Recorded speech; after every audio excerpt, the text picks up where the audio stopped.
Omulamuzi wa kkooti ya Buganda Road Ronald Kayizi ayongedde okusindika kwa limanda Ronald Semata agambibwa okuba nti yenyigira mu nteekateeka z'okwonoona erinnya lya ssentebe w'e Muyenga Yasin Omar ng'ono agenda mu maaso n'okumwogerako ebyakalebule nti yenyigira mu ttemu ery'omwana omu ku kyalo ate kwabeera. Kigambibwa nti Godfrey Semata omusibe kati yagenda atambuza akatambi n'ekigendererwa eky'okwonoona erinnya lya ssentebe Omar Yasin ate oluvannyuma ono we yamusanga mu bitundu by'e Kabalagala mu lukuŋŋaana olwaliyo olw'ekibiina ki NRM n'amukuba. Oludda oluwaabi lutegeezezza nti ono okumuwa okweyimirirwa mu kiseera kino ayinza okudduka n'atadda mu kkooti kubanga n'okujja mu kkooti kyamutwalira ebbanga oluvannyuma lwa kkooti okuyisa ekiwandiiko kibakuntumye eri Godfrey Semata.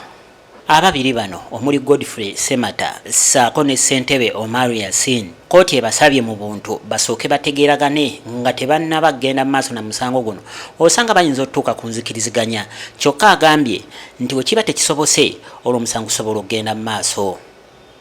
Abamu ku abo abadde mu kkooti basanyukidde enteekateeka eno ey'abantu bombi okutabagana.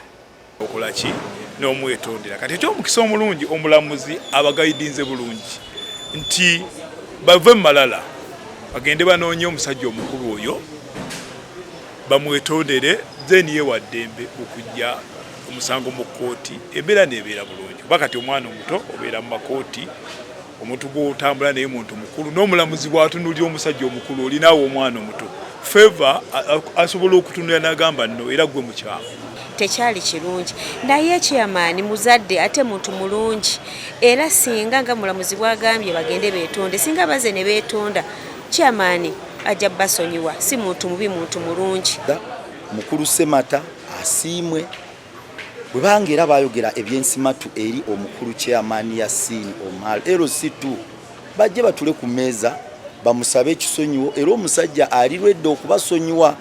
Naffe ffennyini abakulembeze kuva dda tuze tubagamba nti mujje musabe ekisonyiwo chairman ayina okusonyiwa musajja yakava Meka.